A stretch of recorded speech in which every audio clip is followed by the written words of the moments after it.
ಬಗ್ಗೆ ಹೇಳಿದ್ದೀನಿ. Micro finance ಈ ರೀತಿ ಹೆಣ್ಮಕ್ಳಿಗೆ ಕಿರುಕುಳ ಕೊಡ್ತಾರೆ ಈ ರಾಜ್ಯದಲ್ಲಿ. ನಿನ್ನೆ ಒಂದು ಹೆಣ್ಮಗಳು ಹೋಗಿ ಬಾವಿ ಆಗಿ ಬಿಡಿಸುತ್ತಿದೆ, ಗರ್ಭಿಣಿಯರು ಸರ್ ಮನೆ ಕೂಸೆಲ್ಲ ಹೊರಗೆ ಹಾಕಿ ಆಕ್ಷನ್ ಮಾಡ್ತೀವಿ ಅಂತೇಳಿ ಭಾಳ ತೊಂದರೆ ಕೊಡ್ತಾ ಇರ್ತಾಯಿ. ನಿನ್ನೆ ನಾನು ದಾವಣಗೆರೆಗೆ ಹೇಳಿದ್ದೀನಿ, ತೊಂದರೆ ಕೊಡ್ತಾ ಇದ್ದಾರೆ ಅಂತ ಹೇಳಿದ್ದೀನಿ. ಇದನ್ನು ಖಂಡಿಸಿದ್ದೀವಿ, ಅದ್ರಲ್ಲಿ ಆಕ್ಷನ್ ಆಗ್ಬೇಕಂತ ಹೇಳಿದ್ವಿ. ಒಟ್ಟು ಎಷ್ಟು ಜನ ತಗೊಂಡಿದ್ವಿ?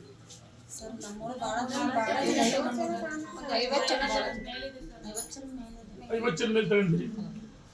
ನಮ್ಮ ಮನೆಯವರಿಗೆ ಆಪರೇಷನ್ ಆಗಿತ್ತು ಸುಮಾರು, ಕಟ್ಟಕ್ಕೆ ಆಗ್ತಾ ಇಲ್ಲ ಅಂದ್ರು 10 ನಿಮಿಷ ನಿಮಗೆ ಟೈಮ್ ಕೊಡಲ್ಲ ಅಂದ್ರೆ ಹೌದಲ್ಲ?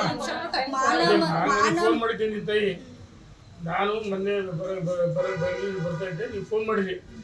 ನಾನು ಕೊಡಮ್ಮ ಇಲ್ಲ ಹೋಗಿದ್ರೆ ಸಹ 10 ನಿಮಿಷನೂ ನಿಮ್ಗೆ ಬಿಡಲ್ಲ, ಟೈಮ್ ಕೊಡಲ್ಲ ಅಂತ ಹೇಳಿದ್ರೆ ಅಂತಂದ್ರಿ. ಅದಕ್ಕೆ ನಿನ್ನೆ ನಾನು ಖಂಡಿಸಿದ್ದೀನಿ. ಮೈಕ್ರೋ ಫೈನಾನ್ಸ್ ಮೇಲೆ ಆಕ್ಷನ್ ಆಗ್ಬೇಕು ಅಂತ ಹೇಳಿದ್ದೆ. ಅದನ್ನು ನಾವೆಲ್ಲ ಒತ್ತಾಯ ಮಾಡ್ತೀವಿ. ಧೈರ್ಯವಾಗಿರಿ.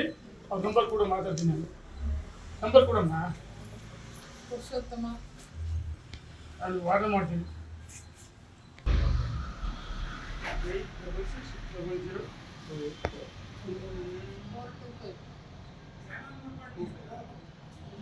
8666.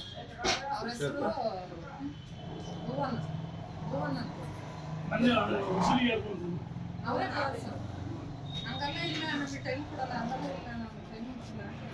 Renukacharya ಮಾತ್ರದ್ದು micro finance ಭುವನ್ನ. ಮೊನ್ನೆ ಕುಳ್ಗಟ್ಟಿಗೆ ಹೋಗಿದೆಯಲ್ಲ, ಅಲ್ಲಪ್ಪ 10 ನಿಮಿಷ ಟೈಮ್ ಕೊಡಲ್ಲ ಅಂತ ಹೆಣ್ಮಗಳಿಗೆ ಗಂಡನಿಗೆ ಆಪ್ರೇಷನ್ ಆಗಿದ್ದೆ. 10 ನಿಮಿಷ ಟೈಮ್ ಕೊಡಲ್ಲ, ನೀವು ಆತ್ಮಹತ್ಯೆ ಮಾಡ್ಕೊಳ್ರಿ, ನಿಮ್ಮ ಸಾಲ ಮನ್ನಾಗಲೇ ಈ ರೀತಿ ಉದ್ದಾಡ್ತಾರೆ ಮಾತಾಡ್ತೀರಾ? ಯಾಕೆ ಆ ಹೆಣ್ಮಕ್ಳು ಮೊನ್ನೆ ಫೋನ್ ಮಾಡಿದ್ದಾರೆ, 10 ನಿಮಿಷ ಟೈಮ್ ಕೊಡೋಕ್ಕಾಗಲ್ಲ ಅಂತ ಹೇಳಿದ್ವಿ, ಗೊತ್ತೈತಾ? ಹೇಳ್ತೀನಿ ಕೇಳು. ಇಡೀ ರಾಜ್ಯದಲ್ಲಿ ನಿಮ್ಮ ಮೈಕ್ರೋ ಫೈನಾನ್ಸ್ ಬಗ್ಗೆ ಭಾಳ ಇದಾಗ್ತದೆ, ಇಶ್ಯೂ ಆಗ್ತದೆ. ಎಷ್ಟೋ ಜನ ಹೆಣ್ಮಕ್ಳು ಆತ್ಮಹತ್ಯೆ ಮಾಡ್ಕೊಂಡು ನಿನ್ನೆ ಒಬ್ಬ ಮಹಿಳೆ ಬಾವಿಗಾರು ಬೆಳೆಸುತ್ತಾರೆ. ನಿಮ್ಮೆಲ್ಲರ ಮೇಲೆ ಕೇಸ್ ಆಗುತ್ತೆ ತೊಂದರೆ ಕೊಟ್ಟರೆ. ನೀವು ಹೇಳೋದು ಕೇಳು. ಏನ ಬೀರ ಹೇಳ್ತೀನಿ ಕೇಳು. ಆ ರೀತಿ ಹೋದ್ರೆ ಹೇಳ್ಬೀರ, ಇಡೀ ರಾಜ್ಯದಲ್ಲಿ ಎಲ್ಲ ಕಡೆ ಕೇಸ್ ಆಗ್ತದೆ, ಸಮಸ್ಯೆಗಳು. ಕೊಟ್ಟು ದುಡ್ಡು ಕೊಡ್ಬೇಡ್ರಿ ಅಂತ ನಾವು ಹೇಳಲ್ಲ. ಸಾಲ ಕೊಟ್ಟಿದ್ದೀರಿ ಹೆಣ್ಮಕ್ಳಿಗೆ, ಸಾಲ ಕಟ್ಟ್ರಿ ಅಂತ ಹೇಳ್ತೀವಿ. ಕೊಟ್ಟು ದುಡ್ಡು ವಾಪಸ್ ಕೊಡ್ಬೇಡ್ರಿ ಅಂತ ನಾವು ಹೇಳಲ್ಲ, ಪ್ರಚೋದನೆ ಮಾಡಲ್ಲ. ಆದರೆ ತೊಂದರೆ ಕೊಡ್ಬೇಡ್ರಿ, ಸಿಕ್ಕಾಪಟ್ಟೆ ಬಡ್ಡಿ ಹಾಕಿ ಮನೆ ಮಠ ತೆಗಿಬೇಡ್ರಿ. ಇಡೀ ರಾಜ್ಯದಲ್ಲಿ ಇಶ್ಯೂ ಆಗ್ತದೆ, ಕ್ರಿಮಿನಲ್ ಕೇಸ್ ಹಾಕವೆ.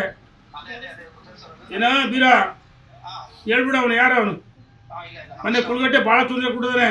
ಹೆಣ್ಮಗಳನ್ನ ನೀವು ಫೋನ್ ಮಾಡ್ಕೊಂತ ಬನ್ನಿ, ಕಣ್ಣೀರ ಫೋನ್ ಮಾಡ್ತು. ಎಲ್ಲ ಕಡೆ ಇದೈತಿ. ಈ ರೀತಿ ಬಲವಂತ ವಸೂಲಿ ಮಾಡಿದ್ರೆ ನಾವು ಹೆಣ್ಮಕ್ಳು ಪರವಾಗಿ ಕಟ್ಟಲೇಬೇಡಿರ್ತೀವಿ. ಆದರೆ ಕಟ್ಟಬೇಡ್ರಿ ಅಂತ ನಾವು ಹೇಳಲ್ಲ. ಟೈಮ್ ಕೊಡ್ರಿ, ಕಟ್ಟಿಸ್ತೀವಿ. ಈ ಸಿಕ್ಕಾಪಟ್ಟೆ ಬಡ್ಡಿ ಹಾಕಿದ್ರೆ ಕಟ್ಟಕ್ಕಾಗಲ್ಲ. ಆಯ್ತಾ ಬೀರ? ಹೇಳ್ ಬಿಸಟ್ಟಿ.